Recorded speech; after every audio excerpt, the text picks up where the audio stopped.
മലങ്കര സഭയിലെ വൈദികർക്ക് പെരുമാറ്റച്ചട്ടം കൊണ്ടുവരണം. ഇത് നേരത്തെ ഞങ്ങൾ ചൂണ്ടിക്കാട്ടിയിട്ടുള്ളതാണ്. പണ്ടുകാലത്തുള്ള വൈദികരെ പോലെയല്ല ഇപ്പോഴത്തെ വൈദികർ. ഇപ്പോഴത്തെ വൈദികരിൽ പലരും ബന്ധപ്പെടാത്ത മേഖലകളില്ല.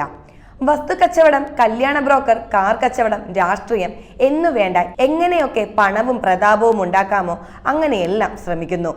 കഴിഞ്ഞ ഒരാഴ്ചയായി സഭയിലെ 2 അച്ഛന്മാർ മൂലം തല താഴ്ത്തി നടക്കേണ്ട അവസ്ഥ വരെ ഉണ്ടായി. സ്വന്തം ഭദ്രാസന മെത്രോപൊലീത്തായ പരസ്യമായി തെറിവിളിക്കുന്ന സ്ഥിതിയിൽ വരെ എത്തി.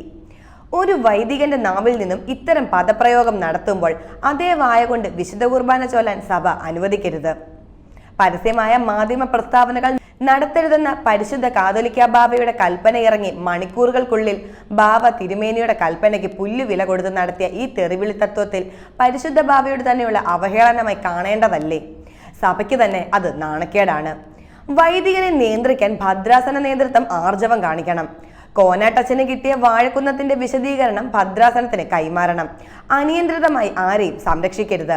വിഷയം വിശ്വാസികൾ ഏറ്റെടുക്കുന്ന സ്ഥിതിയിലേക്ക് തള്ളിവിടരുത്. കർശന നടപടി ഉണ്ടാകണം. എന്തിന്റെ പേരിലായാലും ഒരു ഇടവക മെത്രോപൊലീത്തയെ ഡാഷ് ചേർത്ത് വിളിച്ച വായ കൊണ്ട് ഇനിയും വിശുദ്ധ കുർബാന ചൊല്ലിയാൽ അത് അനുഭവിക്കുന്നവർക്ക് ശിക്ഷയും പ്രതികാരത്തിനും മാത്രമേ ഉതകത്തുള്ളൂവെന്ന് വിശ്വാസികൾ കരുതിയാൽ തെറ്റു പറയാനാകുമോ? അതുപോലെ പുഴുക്കുത്തുകളെ എടുത്ത് കളഞ്ഞിട്ട് വൈദികരെ സഭാ നേതൃത്വം ചേർത്ത് നിർത്തണം. ഇടവക മെത്രോപൊലീത്തയുടെ ഭാഗത്താണ് വീഴ്ചയെങ്കിൽ നടപടി മെത്രോപൊലീത്തക്കെതിരെ ഉണ്ടാകണം. വിശ്വാസികളെ മുൾമുനയിൽ നിർത്തരുത്.